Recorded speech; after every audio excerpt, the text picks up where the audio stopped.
جو یعنی مانیٹائزیشن کے تحت پیسے لے رہا ہے اور ساتھ گاڑی بھی رکھی ہوئی، اس کی اجازت مکمل طور پر اس کے ممنوع ہے. یہ غلط تھا، ماضی میں بھی غلط تھا. اس کو مکمل طور پر بند کیا جا رہا ہے، اور جو اب اس کا غلط استعمال کریں گے اس پر کارروائی ہوگی. سرکاری افسران کے پاس موجود سیکیورٹی گاڑیاں واپس لی جائیں گی. وزیر داخلہ کی سربراہی کی کمیٹی کیس ٹو کیس کی بنیاد اور درپیش سنگین خطرے کی نوعیت کو دیکھتے ہوئے سیکیورٹی گاڑیوں کی زیادہ سے زیادہ تعداد سے متعلق اجازت دینے کا فیصلہ کرے گی.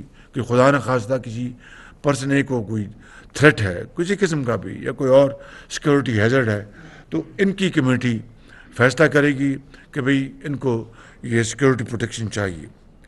کابینہ کا کوئی رکن، عوامی نمائندہ یا سرکاری افسر لگژری گاڑی استعمال نہیں کرے گا. سفر قیام و طعام کے اخراجات میں کمی کے لیے ٹیلی کانفرنسنگ کو فروغ دیا جائے گا. مطلب یہ ہے کہ اگر ایسا کوئی میٹنگ ہے، کانفرنس ہے کسی بیرونی ملک